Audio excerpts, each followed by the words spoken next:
Hello dear students, welcome all of you at Motion online. तो प्यारे बच्चों, कैसे हैं आप सब लोग? I hope all of you are doing great. तो बच्चों, मैं हूं आपकी रसायन विज्ञान की अध्यापिका क्रीना और आज के लेक्चर में कंटिन्यू करेंगे कार्बनिक रसायन का चैप्टर नंबर 11 जिसका नाम है अल्कोहल, फिनोल एंड ईथर। तो प्यारे बच्चों, अल्कोहल, फिनोल और ईथर पर हम ऑलरेडी 2 लेक्चर कर चुके हैं। पहला लेक्चर था हमारा, हमने पढ़ा कि अल्कोहल, फिनोल और ईथर को वर्गीकरण कैसे करेंगे।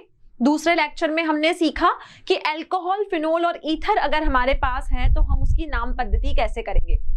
अब आज का जो लेक्चर है उसमें हम अल्कोहल का निर्माण कैसे करें, अल्कोहल को बनाएं कैसे, अल्कोहल की प्रिपरेशन कैसे करें, वो सीखेंगे। तो अल्कोहल को बनाने का हमारे पास में एक सिंगल मेथड नहीं है, हमारे पास में बहुत सारे तरीके हैं अल्कोहल को बनाने के।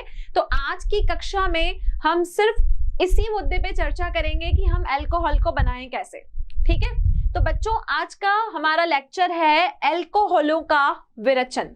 तो अल्कोहलों को विरचन करने की बहुत सारी विधियां हैं, उसमें से कुछ विधियां आपकी हाइड्रोबोरेशन करके है, एल्कीन से है, और हम देखेंगे कि कैसे अल्कोहल को बनाने की क्रिया हुई और उन क्रिया विधियों को हमने कैसे संपन्न किया, वो हम आज के लेक्चर में देखेंगे। चलिए बच्चों, तो नेक्स्ट टॉपिक है हमारा कि प्राकृतिक समूहों की हम संरचना कैसे करेंगे। तो प्राकृतिक समूह का मतलब होता है हमारे फंक्शनल ग्रुप।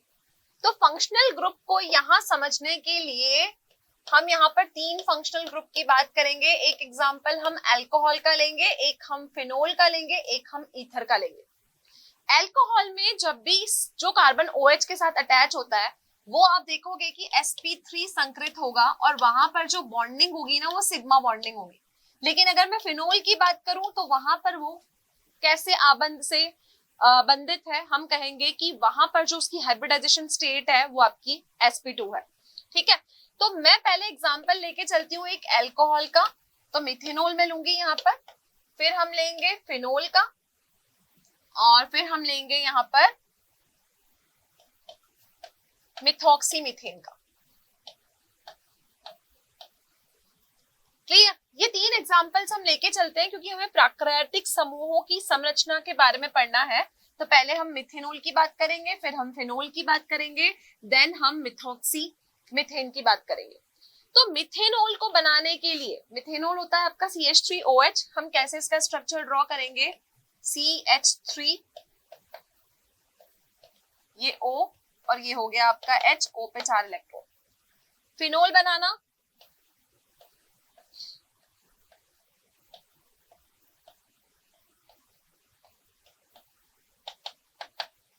ठीक है, मिथॉक्सीमीथेन।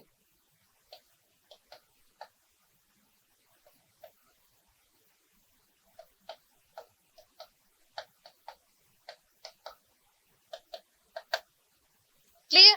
ये तीनों के हमने यहाँ पर स्ट्रक्चर्स ड्रॉ किए। अब प्राकृतिक समूहों की संरचना को समझने के लिए हमें सबसे पहले यहाँ पर इसके कुछ बॉन्ड पैरामीटर्स को डिस्कस करना होगा। इसका मतलब ये होगा कि बंध की लंबाई कितनी है, यहाँ पर इसका कोण कितना है, उसी के बेसिस पे हम तीनों को कंपैरिजन कर सकते हैं। तो बच्चों आपको क्या यहाँ पर ध्यान रखना है कि जब हम मिथेनॉल की बात करेंगे, ठीक है, जब हम मिथेनॉल की बात करेंगे तो आप यहाँ पर ये देखोगे, कि हमको यहाँ पर बॉन्ड पैरामीटर्स की बात करनी पड़ेगी। तो हम यहाँ पर एंगल्स, और यहाँ पर हम इसके एंगल्स की और हम यहाँ पर इसकी बॉन्ड लेंथ की चर्चा करते हैं। तो सबसे पहले हमने क्या लिया, हमने एग्जाम्पल लिया था मिथेनॉल। ठीक है, तो मिथेनॉल में बॉन्ड एंगल को बताने के लिए मुझे क्या करना पड़ेगा, CH3OH हमने बनाया, तो ये हमारा C, ये O, ये आपका H, और इसके H3 को हम ऐसे सेटल कर लेते हैं। अब मिथेनॉल में आपको क्या ध्यान रखना है कि यहाँ पर जो COH के बीच का बॉन्ड एंगल होता है वो ऑलमोस्ट 108.9 डिग्री होता है। ये डायमेंशन आपकी 142 पिकोमीटर होती है और ये डायमेंशन आपकी 96 पिकोमीटर होती है। किसके केस में? मिथेनॉल के केस में। क्लियर? सेकेंड हम बात कर लेते हैं फिनोल की। फिनोल के स्ट्रक्चर को हम कैसे बनाएंगे,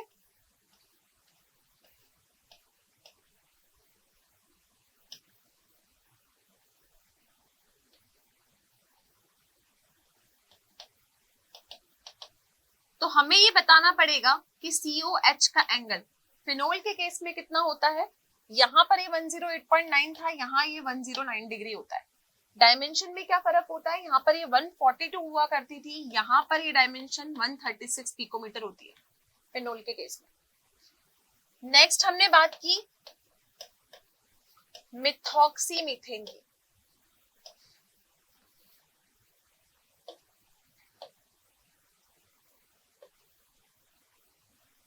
मिथॉक्सीमीथेन ये C है,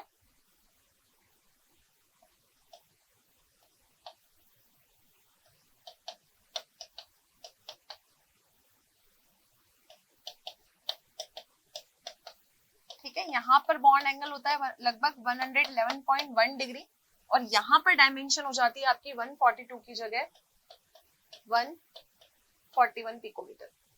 क्लियर? तो ये डायमेंशंस है मिथॉक्सीमीथेन के केस में, ये डायमेंशंस है फिनोल के केस की और ये डायमेंशंस है आपके मिथेनॉल के केस की। तो तीनों में देखोगे कि आप जो एंगल है और जो बॉन्ड के पैरामीटर्स हैं उसमें कुछ कुछ वैल्यू में डिफरेंस है। तो ये डिफरेंस ही क्या करता है, इन फंक्शनल ग्रुप की फंक्शनैलिटीज को बताता है कि ये कैसे किसके साथ ऐड होंगे और रिएक्शन को प्रोसीड करेंगे। क्लियर है?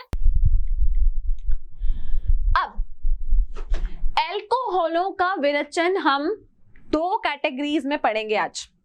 कैटेगरीज बहुत सारी है, लेकिन पहले मैं आपको यहाँ पर दो कैटेगरीज बताऊंगी कि एल्कोहल के विरचन को आज हम कौन सी दो कैटेगरीज में पढ़ेंगे।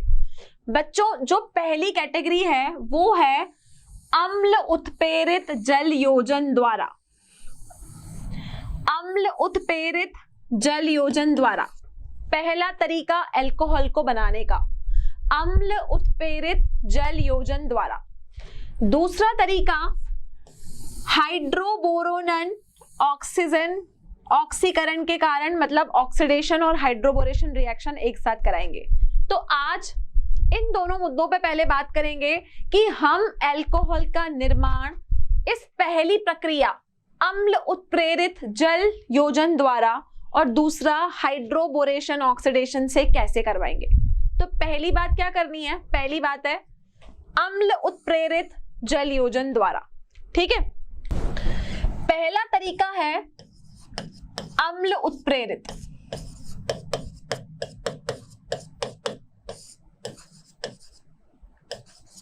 जल योजन द्वारा। अब ये अभिक्रिया से अल्कोहल आपको कैसे मिलेगा? देखिए बच्चों, यहां पर लिखा है जल योजन। जल योजन मतलब हमें यहां पर अम्ल उत्प्रेरित जल योजन से अल्कोहल का निर्माण करना है। अब अगर आप इससे अल्कोहल का निर्माण करते हो ना, तो पहली अभिक्रिया होती है आपकी एल्कीन से। किससे होती है? एल्कीन से। हम अल्कोहल को बहुत सारी विधियों से बना सकते हैं, लेकिन पहला तरीका है कि हम उसको किससे बनाएंगे? एल्कीन से बनाएंगे। दूसरा तरीका है कि हम उसमें ग्रिग्नार्ड रिएजेंट, जिसको हम ग्रिग्नार्ड का अभिकर्मक कहते हैं, उसको ऐड करके बनाएंगे। तो पहले हम ये सीखते हैं कि एल्कीन से अल्कोहल कैसे बनाया जाए। एल्कीन का क्या मतलब होता है? कार्बन और कार्बन के बीच में द्विकार्बन डबल बॉन्ड। तो यहां पर मैंने कार्बन और कार्बन के बीच में डबल बॉन्ड लगा दिया। ठीक है ना, ये एल्कीन है। अब मैं बोल रही हूं कि इस अभिक्रिया का नाम है जल उत्प्रेरित। तो यहां क्या करो, जल को डाल दो। ठीक है, जब आपने इसमें जल को डाला तो ये अभिक्रिया कैसे काम करेगी? ये अभिक्रिया आपकी मार्कोव-निकोव के नियम के हिसाब से काम करेगी। यहां पर क्या नियम लगेगा? मार्कोव-निकोव का नियम लगेगा, जिसको हम मार्कोव-निकोव रूल कहते हैं। 11th क्लास में आप पढ़ के आए हो, इसको हम मार्कोव-निकोव का नियम कहते हैं। इसका ये मतलब है, सिंपल सी बात है कि जब H2O को आप तोड़ोगे तो तोड़ने पे आपको क्या देगा? H और OH देगा ना, यही देगा, H और OH। तो मार्कोव-निकोव का नियम ये कहता है कि जब आप एल्कीन से अल्कोहल का निर्माण करोगे तो जहां पर आप H और OH को लगाओगे वो वहीं लगेंगे जहां से डबल बॉन्ड टूटेगा। डबल बॉन्ड क्या करेगा? टूटेगा। तो एक नियम तो ये ध्यान रखो कि डबल बॉन्ड टूटेगा और डबल बॉन्ड जब टूटेगा उसके आसपास आप H और OH को लगा दोगे। तो पहले क्या करो, यहां लिखो कार्बन और कार्बन, डबल बॉन्ड को मैंने तोड़ दिया, डबल बॉन्ड को तोड़ने के बाद यहां लगा दिया मैंने H, यहां लगा दिया मैंने OH, बन गया हमारा अल्कोहल। यही हमें चाहिए था। ठीक है, एक और उदाहरण लेते हैं।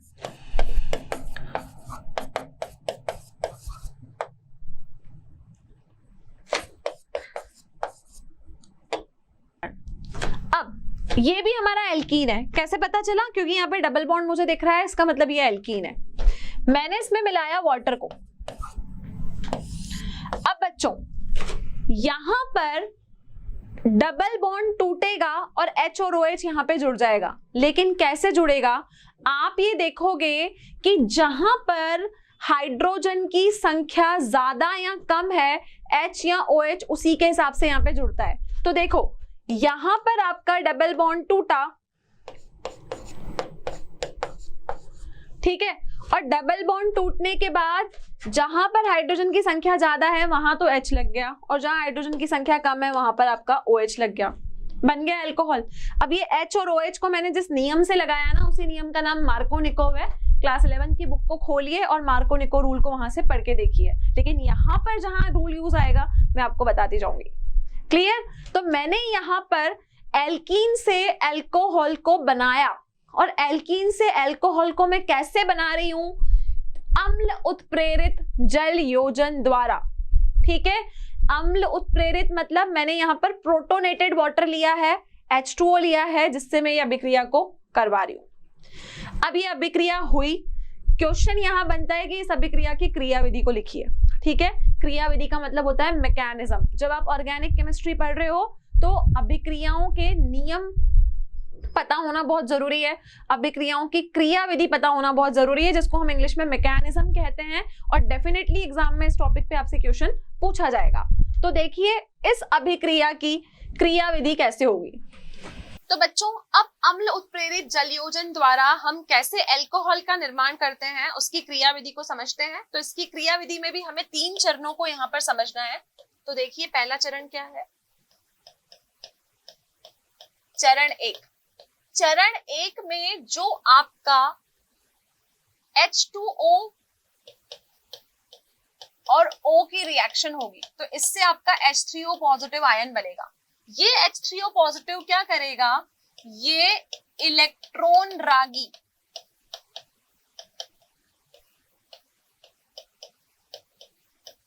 आक्रमण करेगा किस पर? एल्कीन पर। ठीक है, तो देखो पहली स्टेप में यहां पर इलेक्ट्रॉन रागी आक्रमण कैसे होगा? आपके पास में C डबल बॉन्ड C है, ठीक है, हमें यहां पर इसकी रिएक्शन करवानी है HOH के साथ। ठीक है, ये पॉजिटिव और यहां पर आपके 2 इलेक्ट्रॉन। ठीक है, अब कैसे अभिक्रिया होगी? ये अटैक यहां और इस एरो को हमें दिखाना पड़ेगा यहां। तो इस पहली स्टेप में हमारे यहां पर जो निर्माण होगा वो होगा आपका कार्बोकैटायन का निर्माण।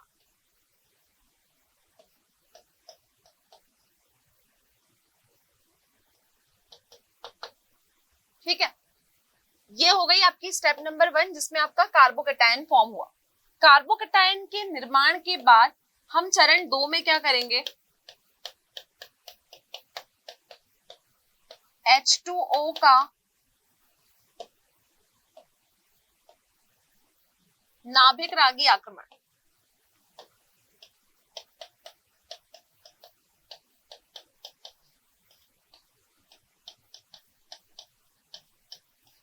ठीक है, अब यहां पर ये जो कार्बोकैटायन आपका फॉर्म हुआ H2O क्या करेगा? उस पर आक्रमण करेगा। ये आक्रमण होने के बाद यहां पर क्या फॉर्म होगा?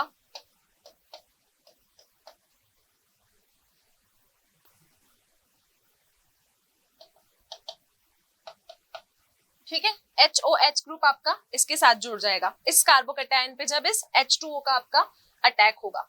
आप इसको इस तरीके से भी बना सकते हो। क्लियर? अब H2O के नाभिक रागी आक्रमण के बाद हमें जो तीसरा चरण है वो क्या करना है, हमें इसका विप्रोटोनन करना है ताकि हमें अल्कोहल यहाँ पर ऑब्टेन हो सके। तो हम क्या करेंगे तीसरी स्टेप में, देखिए स्टेप नंबर 3 को हम यहाँ कर रहे हैं। चरण 3 क्या है, विप्रोटोनन से अल्कोहल बनाना। अब हमारे पास में यहां पर जो हमें प्रोडक्ट मिला है C सिंगल बॉन्ड C, यहां पर आप O बना लीजिए, इधर H और इधर H, ठीक है। ये हो गया आपका O पॉजिटिव H। जैसे ही इसके ऊपर H2O का आक्रमण होगा तो यहां पर आपको क्या प्रोडक्ट मिलेगा, यहां पर आपको मिल जाएगा अल्कोहल।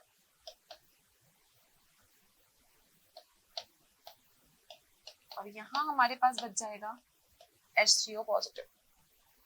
क्लियर है? तो इस तरीके से 3 स्टेप्स के मैकेनिज्म में आप अम्ल उत्प्रेरित जलयोजन द्वारा अल्कोहल का निर्माण कर सकते हैं। पहली स्टेप में आपको क्या करना है, एल्कीन पर H3O पॉजिटिव का इलेक्ट्रॉन रागी आक्रमण। सेकेंड स्टेप में जो कार्बोकेटाइन बना है उस पे H2O क्या कर रहा है, नाभिक रागी आक्रमण। और थर्ड स्टेप में हम उसका विप्रोटोनन करके दोबारा जो हम स्टेप्स फॉरवर्ड लेके चले थे उनको रिवर्स करके हमने क्या किया, यहाँ पर अल्कोहल का निर्माण किया। तो इस तरीके से आप यहाँ पर अल्कोहल का फॉर्मेशन दिखा सकते हैं। क्लियर है? तो ये था आपका मैकेनिज्म। चलो बच्चों, तो अब हम पढ़ेंगे हमारा एल्कीन से अल्कोहल बनाने का दूसरा मेथड जिसका नाम है हाइड्रोबोरोनन ऑक्सीकरण के साथ। अब हाइड्रोबोरेशन ऑक्सीडेशन होता कैसे है, ये मेथड है आपका एल्कीन से अल्कोहल को बनाने का। क्या करना है, एल्कीन से बनाना है अल्कोहल, लेकिन किसकी उपस्थिति में। अब जब आप एल्कीन से अल्कोहल बनाओगे ना तो उपस्थिति किसकी लेनी है, उपस्थिति लेनी है डायबोरेन की। डायबोरेन BH3 होल ट्वाइस, ये आपका डायबोरेन होगा। और जब ये रिएक्शन से हम अल्कोहल बनाएंगे ना तो ऑक्सीकरण करने के लिए हम क्या यूज करेंगे, ऑक्सीडेशन यहाँ पर करने के लिए हम H2O2। H2O2 होता है आपका हाइड्रोजन परऑक्साइड।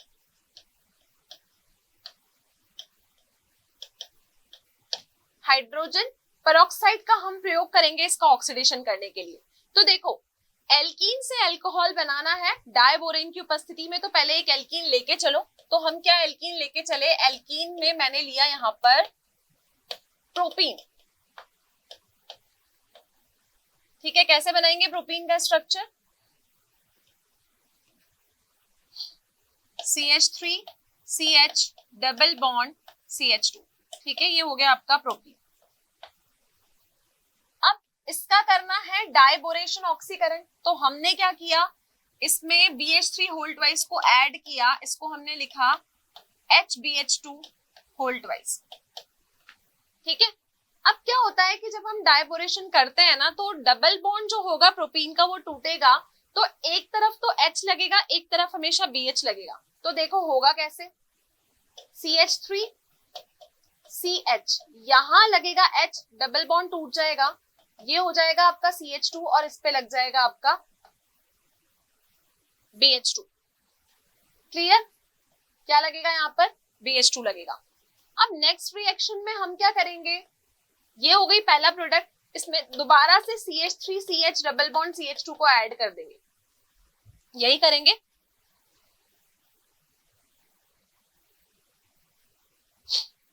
तो बच्चों, जब आपने इसमें CH3 CH double bond CH2 को ऐड किया तो CH3 CH2 CH3 तो हो गए 2, ये डबल हो जाएंगे और यहां बाहर बच जाएगा आपका BH। ठीक है, थर्ड स्टेप में क्या करोगे, थर्ड स्टेप में दोबारा इसमें CH3 CH double bond CH2 को एडिशन करोगे।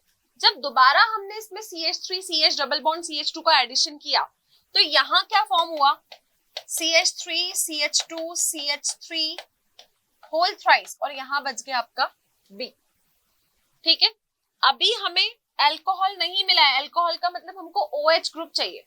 तो OH ग्रुप के लिए मुझे क्या करना पड़ेगा कि यहां जो मेरा प्रोडक्ट बना है मुझे इसको H2O2 से ऑक्सीडेशन, ऑक्सीकृत मुझे इसको यहाँ पर करना होगा।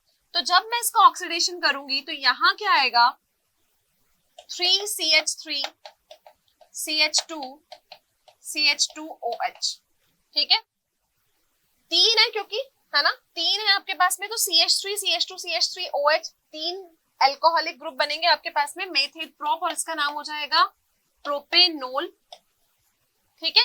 और B और OH भी 3 आएंगे ना, क्योंकि हमको यहाँ पे 3H2O2 लेके चलना है। क्या लेके चलना है, ऑक्सीडेशन करवाने के लिए हमको यहाँ पे 3H2O2 लेके चलना है, तभी मैंने इसके आगे 3 लगाया है कि प्रोपेनल यहाँ पे 3 बनेंगे। क्लियर है, प्रोपेनल आपके यहाँ पर 3 बन गए।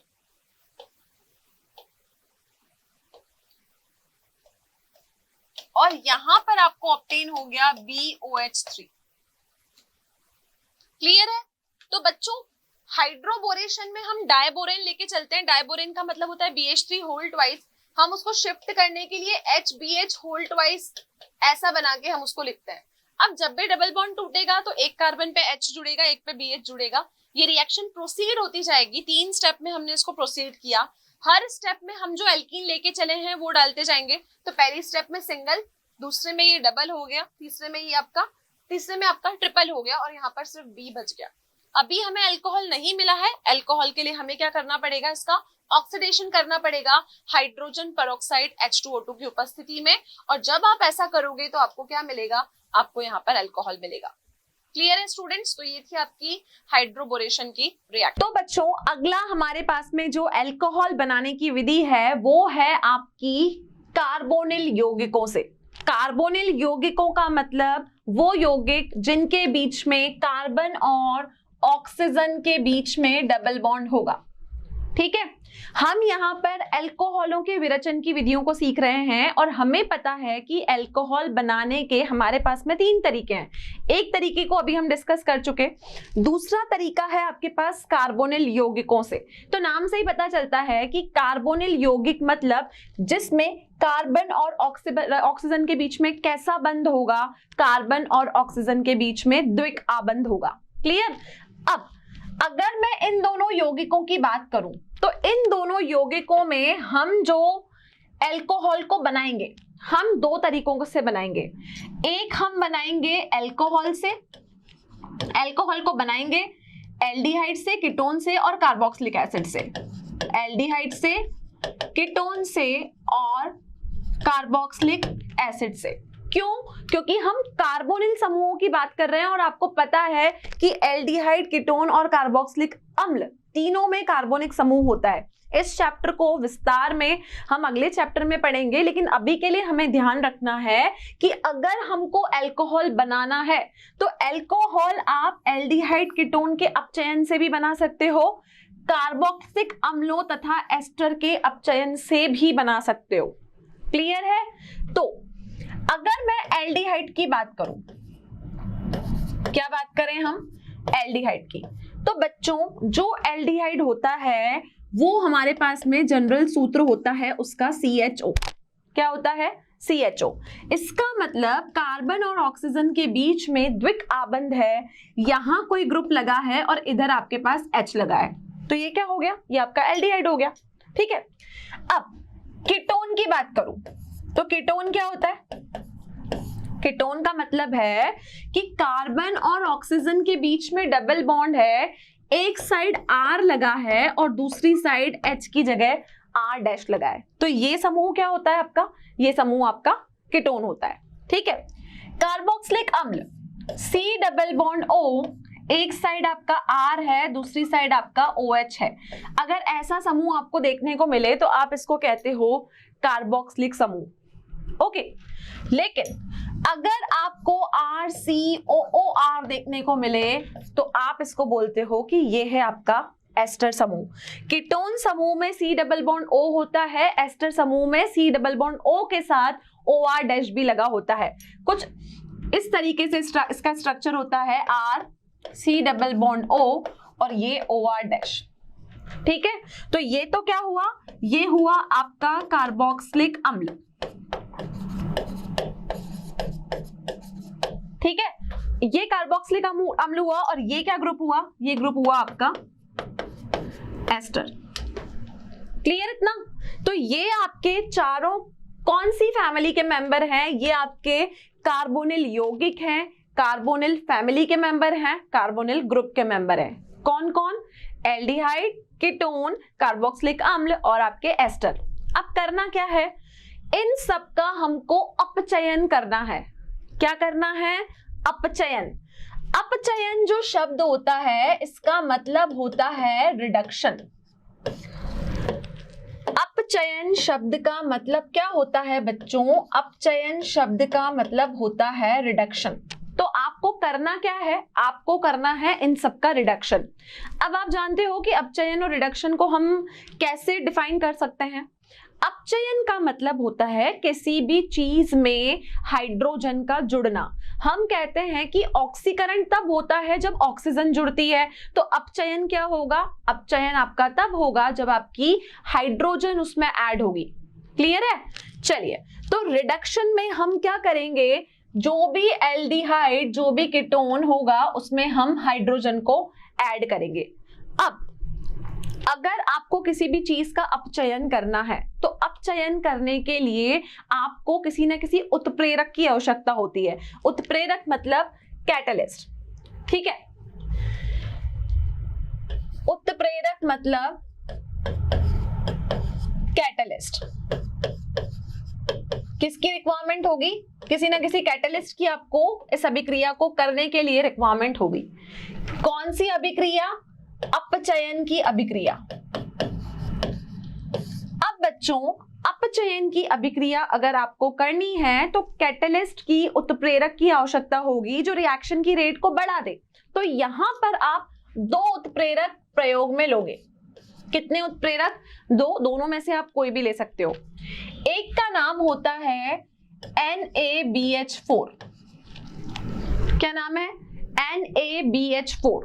और दूसरे का नाम है LiAlH4। ठीक है, इसको हम कहेंगे sodium borohydride. Sodium borohydride.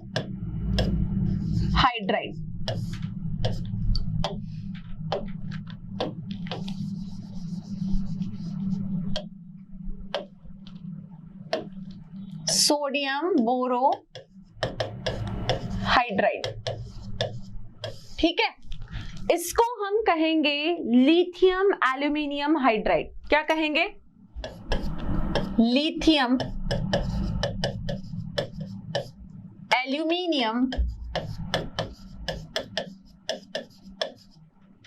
Hydride. Clear students? एक हो गया सोडियम बोरोहाइड्राइड, एक आपके पास हो गया लिथियम का एल्यूमिनियम हाइड्राइड। इन दोनों की उपस्थिति में ही अपचयन की अभिक्रिया हो सकती है क्योंकि ये दोनों आपके रिड्यूसिंग एजेंट होते हैं। लेकिन इन दोनों को हमको कुछ धातुओं के साथ प्रयोग में लेना पड़ता है और वो धातु होती है आपकी या तो निकल, या तो प्लैटिनम, या फिर पैलेडियम। तो इनके साथ अगर हम अपचयन करवाएंगे तो धातु कौन कौन सी लेंगे? एक हो जाएगी आपकी निकल Ni, एक हो गया आपका पैलेडियम जिसको हम सिंबल में लिखते हैं Pd, और एक क्या हो गया? एक हो गया आपका प्लैटिनम। इनकी उपस्थिति में ही आपकी जो अपचयन की अभिक्रिया है वो आपकी यहां पर पूर्ण होगी। क्लियर? अब करना क्या है मुझे एल्डिहाइड और कीटोन का अपचयन करवाना है, एल्डिहाइड और कीटोन का रिडक्शन करवाना है। तो पहले मैं देख लेती हूं कि एल्डिहाइड को मैं किस तरीके से लिखूंगी। तो आप जानते हो, अगर मैंने यहां लिखा RCHO, ठीक है, मैंने इसका करवाया रिडक्शन। रिडक्शन करवाने का मतलब है कि मैंने यहां पर H2 को जोड़ा। अब मैं ये बोल रही हूं कि अगर मुझे इसका रिडक्शन करवाना है तो या तो मुझे इसमें लिथियम एल्यूमिनियम हाइड्राइड डालना पड़ेगा या सोडियम बोरोहाइड्राइड डालना पड़ेगा। तो दोनों में से जो भी चाहें वो हम जो चाहें दोनों में से कोई भी उत्प्रेरक यूज में ले सकते हैं। तो अगर आप चाहो तो यहां लिख सकते हो NaBH4, और वो भी किसके साथ? प्लैटिनम के साथ। हमने बोला कि हमारा जो एल्डिहाइड है, एल्डिहाइड हमारा अपचयन करके क्या बना देगा? एल्डिहाइड हमारा अपचयन करके एल्कोहल बना देगा। क्या बना देगा? एल्कोहल बना देगा। और इस अभिक्रिया में से हम ये देखेंगे कि ये ROH बन गया और साथ में यहाँ पर वाटर इस रिएक्शन में से बाहर निकल जाएगा। क्लियर बच्चों?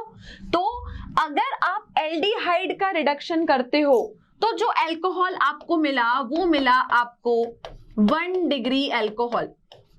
1 डिग्री का मतलब OH ग्रुप जिस कार्बन के साथ लगा है वो अकेला है, आगे जाके वो किसी कार्बन के साथ नहीं लगा। क्लियर इतना? चलिए दूसरा उदाहरण देख लेते हैं।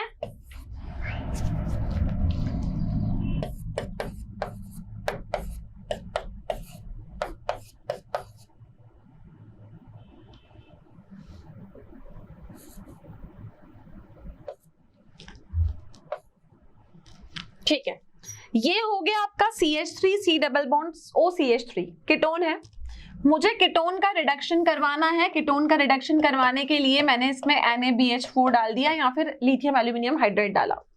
अब कीटोन का रिडक्शन करने के बाद भी मुझे अल्कोहल ही मिलेगा, लेकिन ध्यान क्या रखना है, एल्डिहाइड का अपचयन करोगे तो अल्कोहल 1 डिग्री वाला मिलेगा और कीटोन का अपचयन करोगे तो आपको अल्कोहल 2 डिग्री वाला मिलेगा। तो देखिए होगा क्या, CH3C यहां पर बन जाएगा ये OH, ये बन गया आपका CH3। अब ये वाला ग्रुप जो है ये डबल बॉन्ड OH बन गया। ठीक है, ये अल्कोहल आपका 2 डिग्री अल्कोहल है। कैसा अल्कोहल है? 2 डिग्री अल्कोहल है। क्यों 2 डिग्री अल्कोहल है? देखो OH जिस कार्बन से लगा है, OH जिस कार्बन से लगा है वो आगे जाके 2 कार्बन के साथ लगा है। OH जिस कार्बन के साथ अटैच है वो आगे जाके 1 और 2 कार्बन के साथ अटैच है, तो हम बोलेंगे कि हमारा जो अल्कोहल बना वो 2 डिग्री वाला बना और 2 डिग्री को हम बोलते हैं द्वितीयक। क्लियर बच्चों? तो एक गोल्डन रूल आपको यहां ध्यान रखना है। वो गोल्डन रूल क्या है कि अगर आप एल्डिहाइड का अपचयन करते हो, क्या कर रहे हो आप? अपचयन मतलब आप रिडक्शन कर रहे हो। एल्डिहाइड का अपचयन करने के बाद आपको क्या मिलेगा? जो अल्कोहल मिलेगा वो 1 डिग्री वाला मिलेगा। ठीक है, 1 डिग्री अल्कोहल मिलेगा। लेकिन अगर आप कीटोन का अपचयन करते हो तो जो आपको अल्कोहल मिलेगा वो 2 डिग्री वाला मिलेगा। इसको दिमाग में सेट कर लीजिए क्योंकि किसी ना किसी रूप में ये एग्जाम में आपसे पूछा ही जाएगा। क्लियर है? तो एल्डिहाइड और कीटोन के अपचयन से हमको 1 डिग्री और 2 डिग्री वाले अल्कोहल यहां पर मिल गए। अब दूसरे कार्बोक्सिलिक ग्रुप की तरफ बढ़ते हैं। दूसरा आपका जो ग्रुप है वो है आपका कार्बोक्सिलिक अम्लों से। तो बच्चों अब हम देखेंगे कि कार्बोक्सिलिक अम्लों से हम एस्टरों का अपचयन कैसे करते हैं। ठीक है, तो आप लोग जानते हो कि कार्बोक्सिलिक अम्ल का जो बेसिक हम फॉर्मूला लिखते हैं वो RCOOH लिखते हैं। ये होता है आपका कार्बोक्सिलिक एसिड ग्रुप। अब मुझे इस कार्बोक्सिलिक एसिड ग्रुप का क्या करना है? अपचयन करना है। अपचयन करने का मतलब होता है मुझे इसका रिडक्शन करना है। क्या करना है? रिडक्शन करना है। तो रिडक्शन करने के लिए हम जो यहाँ पर रिएजेंट यूज करते हैं वो होता है LiAlH4। इसको हम क्या कहते हैं? इसका नाम होता है बच्चों लिथियम एल्यूमिनियम हाइड्राइड। हम इसका प्रयोग करते हैं। अब लिथियम एल्यूमिनियम हाइड्राइड की प्रेजेंस में अगर आप इसका कार्बोक्सिलिक एसिड का अपचयन करते हो तो आपको यहाँ पर प्रोडक्ट में क्या मिलता है? प्रोडक्ट में आपको अल्कोहल मिलता है, क्योंकि हमें पता है कि जब हम एसिड्स का रिडक्शन करेंगे तो एसिड के रिडक्शन करने पे हमें क्या मिलेगा? हमें अल्कोहल मिलेगा। तो यहाँ पे हमको जो ग्रुप मिला वो RCH2OH मिला। तो बच्चों ध्यान क्या रखना है, लिथियम एल्यूमिनियम हाइड्राइड क्योंकि वो अच्छा अपचयक है हम उसको यूज करते हैं, लेकिन ये है ना थोड़ा सा एक्सपेंसिव प्रोडक्ट है। लिथियम एल्यूमिनियम हाइड्राइड क्या है? ये थोड़ा सा हमारा महंगा प्रोडक्ट है।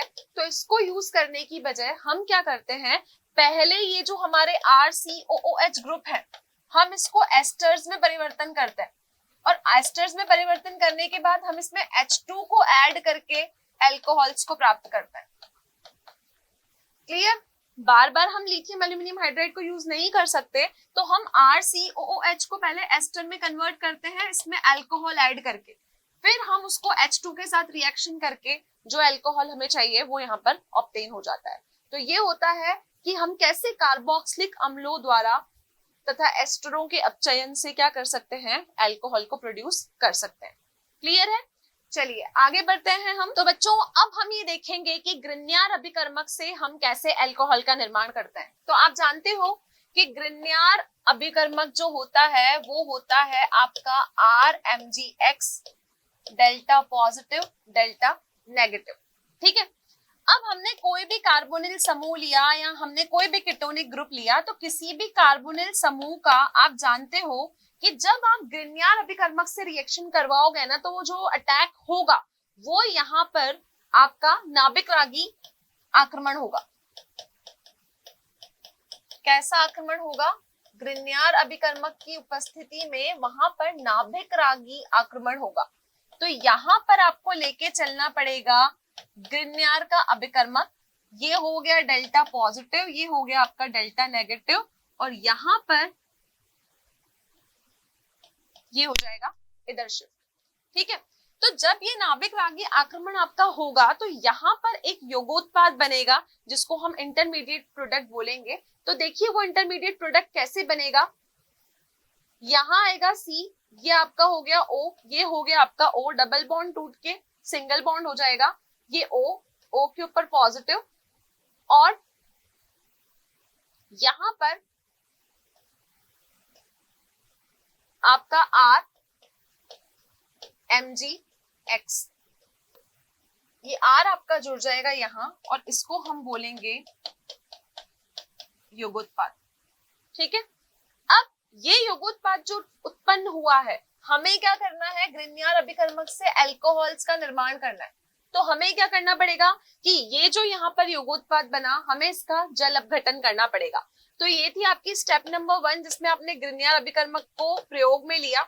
स्टेप नंबर 2 में यहाँ पर ये जो आपका इंटरमीडिएट बना है, ठीक है, इसका करना पड़ेगा आपको जल अपघटन। तो देखिए जल अपघटन के बाद आपको यहाँ पर क्या मिलेगा। जल अपघटन के बाद हमें यहाँ पर जो प्रोडक्ट मिलेगा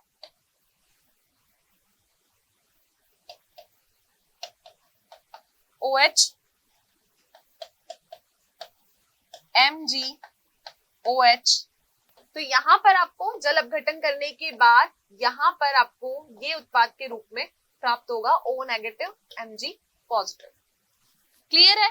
तो ये होता है कि ग्रिग्नार्ड अभिकर्मक से आप कैसे अल्कोहल का यहाँ पर निर्माण कर सकते हैं। तो आपको बीच में, क्योंकि ये नाभिकरागी आक्रमण होगा, तो बीच में एक इंटरमीडिएट मिलेगा जिसका हमको जल अपघटन करना होगा। जल अपघटन करने का मतलब होता है कि इसमें हमको H2O का एडिशन करना होगा।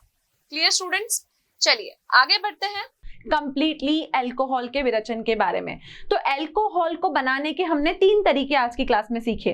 पहला एल्कीन से, दूसरा कार्बोनिल समूहों से, और तीसरा ग्रिग्नार्ड अभिकर्मक से। तीनों ही अभिक्रिया बहुत इंपॉर्टेंट है और एग्जाम में आपसे जरूर पूछी जाएगी किसी ना किसी वे में। तो आई होप आज का लेक्चर सभी बच्चों को समझ में आया। इस चैप्टर से रिलेटेड अगर आपको कोई भी डाउट्स, क्वेश्चंस, डीपीपी या कंटेंट की रिक्वायरमेंट है तो आप डाउनलोड कर सकते हैं हमारा मोशन लर्निंग ऐप। तो बच्चों नेक्स्ट क्लास में हम फिर मिलेंगे कुछ नए टॉपिक्स के साथ, तो हमारे साथ कनेक्टेड रहिए। Thank you so much, have a great day and stay connected. आशा करता हूं हमारे टॉप एजुकेटर का यह लेक्चर आपको पसंद आया होगा। अगर पसंद आया है तो वीडियो को लाइक करिए, चैनल को सब्सक्राइब करिए और शेयर भी करिए, क्योंकि ज्ञान बांटने से बढ़ता है और सही बताऊं तो पुण्य भी मिलता है। मुझे सुनने के लिए बहुत बहुत धन्यवाद। Thank you.